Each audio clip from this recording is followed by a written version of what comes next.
कोडोलीमध्ये short सर्किटने 2 दुकानांना आग, 15 लाखांचं नुकसान. पन्हाळा तालुक्यातील कोडोली येथील मुख्य बाजारपेठेतील 2 दुकानांना शॉर्ट सर्किटने लागलेल्या आगीत 2 दुकाने व त्यातील साहित्य जळून खाक झाले. त्यामध्ये सुमारे 15 लाख रुपयांचं नुकसान झालं. ही घटना बुधवारी सकाळी 11 वाजण्याच्या दरम्यान घडली. याबाबत घटनास्थळावरून मिळालेल्या माहितीनुसार कोडोली मुख्य बाजारपेठेतील मटन मार्केट समोर अवधूत साळके यांचे प्रियंका फॅशन सेंटर दुकान आणि यालाच लागून असणारे सागर कापरे यांचे सागर गिफ्ट हाऊस स्टेशनरीचे दुकान आहे. बुधवारी सकाळी 11 वाजण्याच्या दरम्यान अवधूत साळके यांच्या दुकानाला अचानक शॉर्ट सर्किटने आग लागली.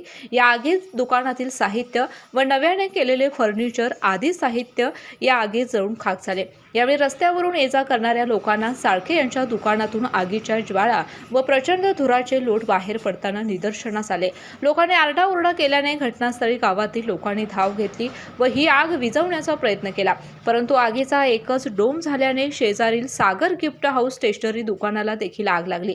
यावेळी उपस्थित काही तरुणांनी जीवाची पर्वा न करता दुकानाच्या लोखंडी शटरचे कुलूप तोडून दुकानात प्रवेश केला व धाडसाने दुकानातील काही साहित्य बाहेर काढले. परंतु बघता या दुकानातील वह्या, पुस्तकं, गिफ्ट साहित्य, फर्निचर आदी साहित्य या आगीच्या भक्ष्यस्थानी पडले.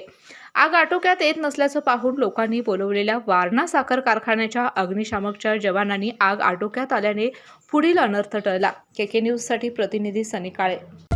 डॉक्टरांनी ॲडमिट होण्याचा सल्ला दिलाय, पण स्पेशल रूम परवडत नाही.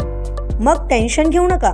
सूर्य हॉस्पिटलने प्रथमच अगदी कमी किमतीत सर्व सोयींयुक्त आणि रुग्णांची गरज लक्षात घेऊन बजेट फ्रेंडली रूम्स उपलब्ध केले आहेत. कॅशलेस सुविधांसह खिशाला परवडणाऱ्या किमतीत budget friendly economic special room. पत्ता कोंडावळ चौक, लक्ष्मीपुरी, कोल्हापूर. संपर्क 9822 63 54 69. अशाच नवनवीन अपडेट पाहण्यासाठी आमच्या कोल्हापुरी कारभार म्हणजेच केके न्यूज चॅनेलला सबस्क्राईब करा.